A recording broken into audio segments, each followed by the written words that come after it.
Here comes Ryan in the new car. Want to see what he got? Could hear him about a mile away, so let's see what he pulls up in. You can kind of hear him.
Chipotle.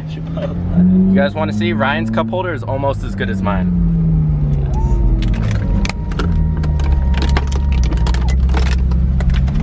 Better than no cup holder, but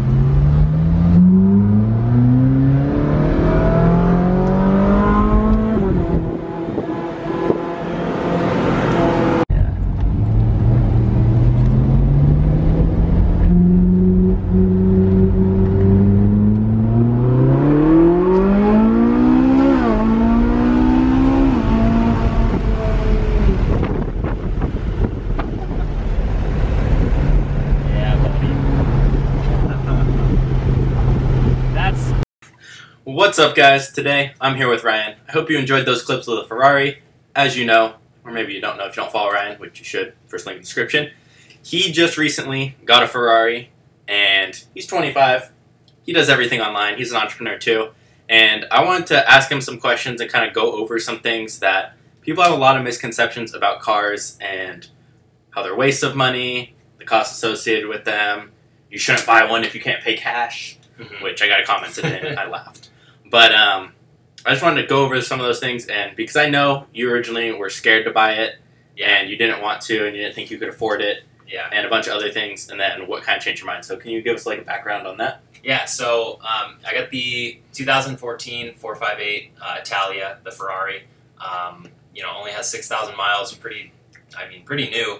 Got it for a great price, $227,000 out the door with fees and taxes and everything. But yeah, so at first I was scared to get the actual car because, I've never made such big of a purchase. And, my fiance and I were talking about it, and, we eventually just, after talking with Tanner and my fiance saying, just go for it, like, go ahead. It's not as bad as most people may think. Now, the monthly payment is a little over $2,000, so it's like $2,500, which is not bad if you're making over $30,000 a month consistently. So it could be a marketing tool. I've always wanted to drive a Ferrari, and being able to drive one at this age, not many people could say that they did that. Yeah. So it's kind of a personal goal of mine, and also good marketing tool. It's a shiny object, catches people's attention.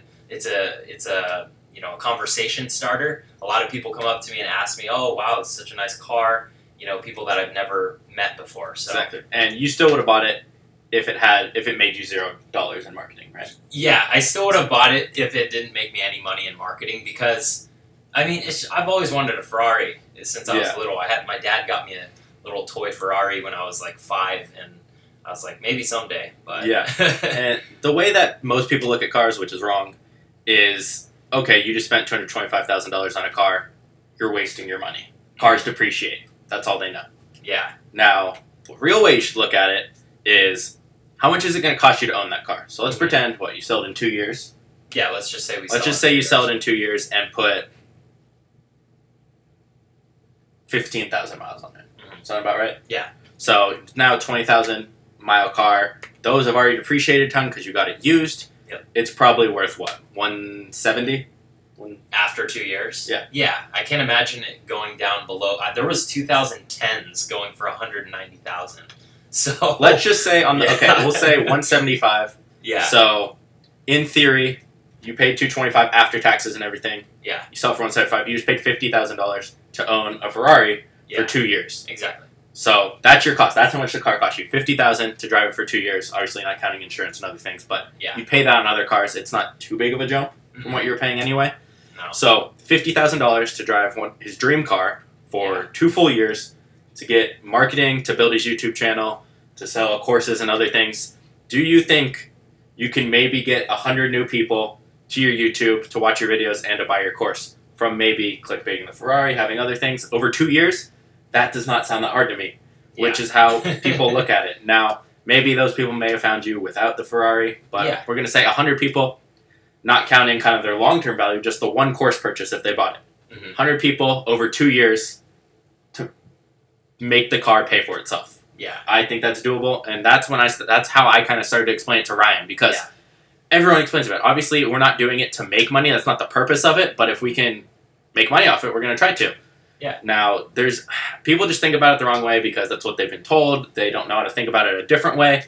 Oh, you could have invested that in real estate and made this much. Well, I'm not going to invest 100% of my income. Some of it I want to spend and enjoy. And if I can make money off of it too and be a relatively smart purchase like I did with my car, it's already paid for itself. Yeah, so, exactly. And like you said, the people you meet.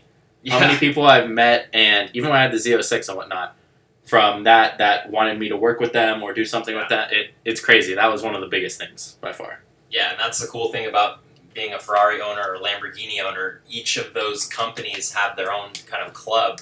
Like Ferrari, the sales guy that I have, George, he invited us out to, Maranello, to the test track. He's like, if you ever want to go, we'll set you up. Obviously, you have to be a Ferrari owner to be invited to these kinds of things. So it's just a networking tool. A marketing tool. If you can invest in real estate. Sure, I could have invested that money into real estate, the down payment on the car. But real estate is more of a passive, safer investment. So your return on investment may be anywhere from 7 to 14% per year if you're renting out, a rental property, you get income. But this is more of a personal goal plus more of an aggressive investment if you're leveraging the car for marketing purposes. Yeah. We're hunting, right? We're going out and leveraging the car by spending money on advertising to sell courses or, whatever, our personal brand, get more people on the YouTube channel. So it's more of an aggressive approach. Yeah. And now, obviously, it's not the smartest investment if you're going for return on investment. Exactly. And whatnot, but that's not the goal with this. The main purpose is enjoyment, being able to comfortably do it, and if you can make money off of it, doing it like I said, because you put $50,000 down, right? Yeah. And your payments, we'll just say I put $65,000 down. You put $65,000 down. Let's say you invest that in real estate, you maybe make $6,000 a year from it, $500 a month.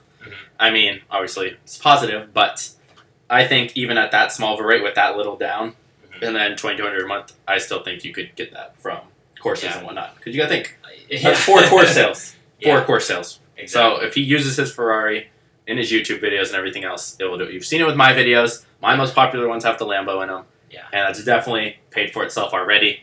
Yeah. For having that little bit of money invested. And even if there's no money return on investment, whatever, I'm not even looking at it as an investment, just a marketing tool to leverage. But even if there was no money in return, I got to enjoy driving a Ferrari at age 25. Again, not many people can say. I don't know anyone that has done that other than Tanner. So now let's talk about worst case scenario. Let's say you start making $0 now. Okay. And let's say you have $10,000 in the bank, even though you have more, obviously. You wouldn't buy a Ferrari. Yeah. But so let's say worst case, you put $65 in a car. Yeah. Let's say everything goes south, you make $0 now. And you won't make any for a while. Worst case, I trade it back into the dealership. Yeah, worst case, okay, he paid $225. Yeah. Let's say he drops the price $10K from what he just bought it at. Yeah. And it's now worth $200,000. You sell it $200, you just lost $25K, you get $40,000 of your dollars back. Exactly. And you go along like nothing ever happened. So obviously you lost money, but that's kind of worst case. That's worst case. That's the highest risk right there. Yeah. So I'll take that risk and reward for all of it. But that's kind of how we think about cars, and you originally didn't, right? No, originally I was a little bit hesitant on doing something like this, but Dude, it's a. How has it been so far Ferrari. already? You've had it like what, 5 days, and It's been the best purchase I've ever made. and it's I've so freaking different loved from the Mustang, right? Even like muscle car, You or cannot- sports car, it's You not cannot compare an exotic Right. car to anything else. It's just not. There's no. There's nothing close to it. You can't even like you said. You can't compare your GTR to the Huracan. There's they're no so different. comparison. The feel of it, everything, the shifting, the actual power. It's just it's unmatchable. Exactly. So, Well, we're gonna go get ice cream in our supercars. yes. That's what entrepreneurs do, right? Yeah. And we'll put it on Instagram. So, but I hope that video kind of made sense. I want to make a video with Ryan because he used to think like a lot of people did, and I mean, I used to think about it that way because that's what you're taught. Yep. But people don't know different. So, hope we opened your mind a little bit.